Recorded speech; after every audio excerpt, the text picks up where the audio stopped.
سلامونه ملګرو، په دې هیله چې ښه یاستئ. د پروګرامینګ فنډامنټلز 5مه ویډیو ده او په دې ویډیو کې به موږ په ابجکټس باندې خبره کوو. نو تر هر څه لومړی زه راځم دلته لیکم چې what is object. object چې دی دا موږ سره په JavaScript کې یو کلیکشن دی او دغه کلیکشن چې دی دا به موږ سره کی او همدارنګه هر کی به ویلیوز لري. نو زه راځم دلته یو فایل جوړوم. نو لومړی راځم دلته د دې تعریف لیکم. نو موږ اوس راځو object موږ څنګه جوړولای شو. نو زه راځم د object syntax لیکم const user. نو دلته تاسو وګورئ دا یوزر چې دی دا موږ سره اوس object دی. const چې دی دا ډیټا ټایپ دی. اوس دلته ما ویلي چې object is a collection of key and value pair. نو زه دلته راځم لیکم name.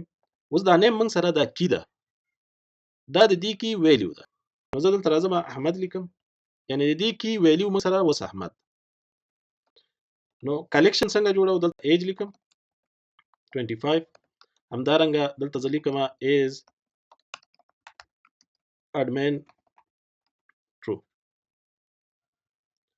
نو دا موږ سره ملګرو اوس یو object جوړ شو. په تعریف کې لیکلي دي object is a collection of key and values in pair. نو دا موږ سره object دی، دا کی شو او دا ویلیو شو. اوس که تاسو کنسول کې نو دلته راشئ سم ولیکئ console.log او یوزر په نوم باندې تاسو سره object اوس موجود دی. سمپل دلته راشئ دا پروګرام تاسو رن کړئ. نو تاسو ته وګوره په دغه object کې چې څومره ویلیوز موجود دي، څومره کیز موجود دي، دا به تاسو ته ټول پرنټ کیږي په ټرمینل کې. موږ object چې دی په ریل ورلد کې د ډیټابیس څخه د ډیټا راخیستلو لپاره ډیر زیات کارو. د ارې یا د لیست سره په خوا کې. فار ایگزامپل تاسو غواړئ یوزر پروفایل وخی، نو مجبور یاست چې په object کې وخایاست. یا همدارنګه پروډکټس لرئ، نو د پروډکټس د شو کولو یا د ښودلو لپاره تاسو مجبور یاست چې په object کې ډیټا وخایاست. نو object کې به تاسو اول لومړی کی ورکوي، بیا به د هغې پیر ویلیو به ورکوي، بیا به کی ورکوي، بیا به د هغې پیر ویلیو ورکوي. نو پیر ویلیو مطلب دا دی اوس که دلته ایج ما سره دی نو ایج ډیفینیټلی تاسو پوهیږئ چې ایج موږ سره نمبر دی، نو تاسو مجبور یاست چې دلته انټیجر نمبر ورکړئ. اوس راځو د دغې object مشخصه ویلیو یا کی موږ غواړو چې وګورو. نو دا په دوه طریقو سره موږ کولی شو. یو ته موږ ډاټ نوټیشن وایو. ډاټ نوټیشن طریقه موږ سره په دې شکل ده. فار ایگزامپل دلته تاسو ډاټ لیکئ او دې ځای کې سپیسیفیک زه غواړم چې نیم شو کړم. نو ډاټ ما ولیکه، تاسو ته ښکاري، بیا دلته چې دی ما د دې کی وښوده ورته چې نیم، یعنی پراپر کی ما ورته وښوده یا مشخصه کی ما ورته وښوده چې نیم. نو دا که تاسو اوس راشئ دا کنسول کې او رن کړئ پروګرام، نو تاسو سره به احمد راځي. یو بله طریقه موږ سره هم شته دی، هغې ته موږ بریکټ نوټیشن وایو.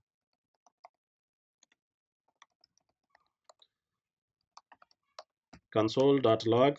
اوس زه دلته راځم یوزر لیکم، دا زموږ object دی، دا زموږ object دی. دلته زه بریکټ اچوم او په دې کې زه ورته مشخص کوم چې نیم. نو دا موږ سره ډاټ نوټیشن دی، یعنی ډاټ موږ د object نه وروسته ډاټ استفاده کوو او دلته موږ د object نه وروسته بریکټس دا موږ استفاده کوو. فار ایگزامپل تاسو غواړئ چې دا اوس رن کړئ، نو تاسو ته به ډبل احمد ښیي دلته. صحیح شو؟ که غواړئ چې ایج وښایاست نو دلته ایج ولیکئ، راشئ اوس پروګرام رن کړئ، نو دلته به تاسو ته ایج ښیي. نو موږ کولی شو چې د object کیز او همدارنګه د دې ویلیو دا موږ په دوه طریقو سره کنسول کو او یا یې راواخلو. بریکټ نوټیشن زیاتره موږ د ډاینامیک ویریبل سره دا استفاده کوو. یعنی ډاینامیک ویریبل معنا د دې چې دا کله دغه object دا موږ سره د ډیټابیس څخه فیډ شي، نو ډیټا د ډیټابیس څخه راغله، نو موږ بیا حتما بریکټ نوټیشن استفاده کوو په خپل پروجیکټ کې. اوس راځم او په object کې یو پراپرټي چې دا اپډیټ کوو، یعنی دې ویلیو موږ اپډیټ کوو. نو دا موږ څنګه اپډیټ کوو؟ دلته راځم او لیکم ورته چې user ډاټ نیم، یعنی زه غواړم چې سپیسیفیکلی دغه د نوم ویلیو چې دا اپډیټ کړم. نو دا موږ څنګه اپډیټ کوو؟ دلته به راشو ایکوال به ولیکو او دې ځای کې به ولیکو محمود. اوس که تاسو راشئ او دا کنسول کوئ، نو تاسو ته به جوته شي چې موږ سره دلته ویلیو د دې اپډیټ شوی ده. زه به خپل ټرمینل پاک کړم او دلته به دا پروګرام دوباره رن کړم. نو تاسو ته ښکاري چې اوس موږ سره محمود ویلیو راځي، احمد ویلیو موږ سره نه راځي. نو دلته موږ د دې object د دې کی ویلیو چې دا موږ اپډیټ کړه محمود ته. فار ایگزامپل تاسو غواړئ چې د یوزر ایج ویلیو چې دا اپډیټ کړي دلته موږ سره 25 ده زه دلته 30 لیکم اوس دلته زه راځم کنسول لیکم او همدارنګه یوزر ایج ورته لیکم نو ګورئ دلته د 25 په ځای باندې موږ سره اوس 30 راځي د احمد په ځای باندې موږ سره محمود راځي که تاسو دا پروګرام رن کړئ نو تاسو ته ښکاري چې محمود او همدارنګه 10 نو موږ په دې طریقه باندې کولای شو چې په ابجیکټ کې سپیسیفیک یو کی او دا غي ویلیو چې دا موږ اپډیټ کړو دا رنګ تاسو کولای شئ چې یو نوې پراپرټي دغه ابجیکټ کې اډ کړئ لکه څنګه زه دلته راځم او لیکم چې user dot city is equal to کابل اوس که راشئ تاسو دا کنسول کړئ نو اوس به تاسو سره احمد همدارنګه د احمد ایج او ایز اډمن بولیان ویلیو سره خوا کې یوزر سیټي هم ښیي څه رقم راځم دا پروګرام رن کوم نو تاسو یو ګورئ دلته موږ سره احمد راغی ایج راغی اډمن ایز اډمن ټرو همدارنګه سیټي ور سره هم اډ نو په دې شکل باندې موږ کولای شو چې یو ابجیکټ ته یو نوې پراپرټي ور اډ کړو اوس راځو په دې باندې کار کوو چې آیا دا پراپرټي په دې ابجیکټ کې موږ سره موجوده ده کنه څنګه به کوو زه دلته راځم او لیکم چې console dot log او په دې ځای کې زه ورته مشخص کوم فار ایگزامپل ایج بیا دې نه وروسته زه لیکم n صحیح شو او دا موږ سره یو ایکسپریشن ده بیا دې نه وروسته زه ورته لیکم یوزر ان دې دا مطلب شو چې دا ایج چې دی په دغه یوزر ابجیکټ کې موږ سره شته کنه نو د دې ایگزیسټنس موږ معلومه موجودیت معلومه نو زه راځم دا پروګرام ران کوم نو تاسو ګوره دلته په بولیان ټایپ کې تاسو ته ښایي چې هو شته فار ایگزامپل زه دلته یو بل څه لیکم صحیح ده ایمیج لیکم صحیح شو نو ایمیج پراپرټي موږ سره دلته موجوده نه ده نو اوس که تاسو دا راشئ رن کړئ نو دلته به تاسو ته فالس لیکي ځکه په دې ابجیکټ کې موږ سره د ایمیج ویلیو یا پراپرټي موږ سره موجوده نه ده همدارنګه کی موجوده نه ده ویلیو هم موجوده نه او که تاسو راشئ او دلته ولیکئ ایمیج صحیح شو او په دې ځای کې فار ایگزامپل ایمیج png ولیکئ نو اوس ګوره دا ویلیو تاسو سره اوس موجوده شو نو تاسو به دلته ټرو ښایي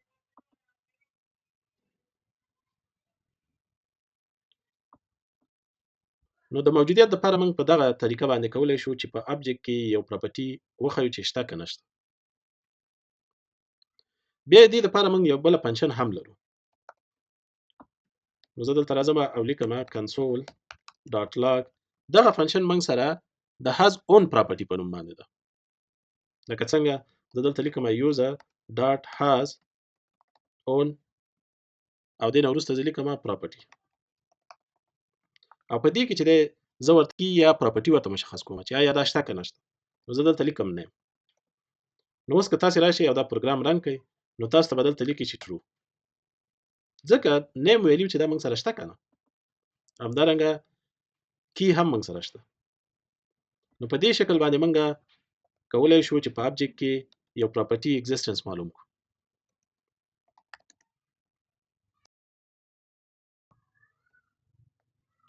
همدارنګه تاسو کولای شئ چې یو پراپرټي ډیلیټ هم کړئ نو موږ څنګه کولای شو چې یو پراپرټي ډیلیټ کړو زه غواړم چې دې ابجیکټ نه دغه ایمیج کی چې دا یا پراپرټي چې دا زه ډیلیټ کړم نو په څه طریقه سره ډیلیټ کولای شم زه به لومړی راشم دلته به ډیلیټ ولیکم صحیح شو او د ډیلیټ نه مخکې به زه دلته یوزر ډاټ ایمیج ولیکم اوس که زه راشم او دا کنسول کوم نو تاسو ته به ایمیج نه راغلی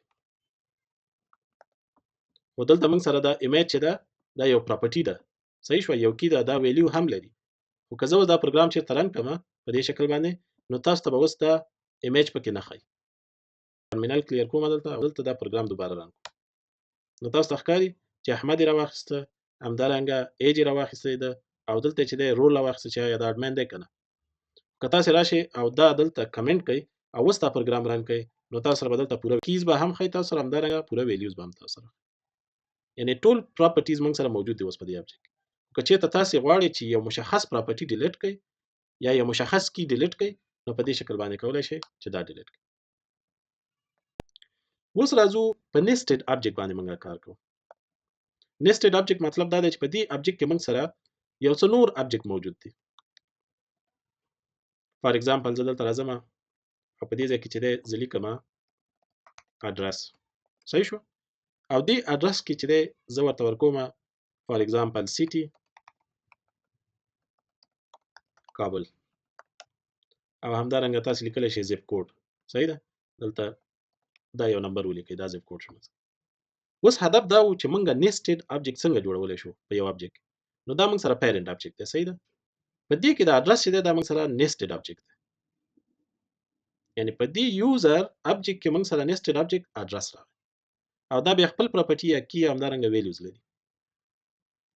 اوس که تاسو غواړئ چې دغه address access کړئ او د دې specific property access کړئ نو سره کوم به کوئ. دلته به راشئ ورته ولیکئ چې console.log اول به parent object ولیکئ او بیا دې نه وروسته به تاسو address ولیکئ او بیا به دې نه وروسته city ولیکئ. نو په دې شکل باندې موږ کولی شو چې nested object دا access کو یا د دې values یا properties چې موږ access کو. نو زه راځم دا ټرمینل کلیر کوم او دلته دا پروګرام دوباره ران کوم. نو تاسو ته ښکاري چې موږ ته کابل یو object به تاسو سره یو لیست هم لري. لکه څنګه زه دلته راځم دا پاکوم او دې ځای کې لیکم grades. په grades کې زه لیکم 90 85 60. صحیح شو؟ دا object دی. په دې object کې موږ سره د grades په نوم باندې یو پراپرټي موجوده ده او دا پراپرټي یو لیست لري.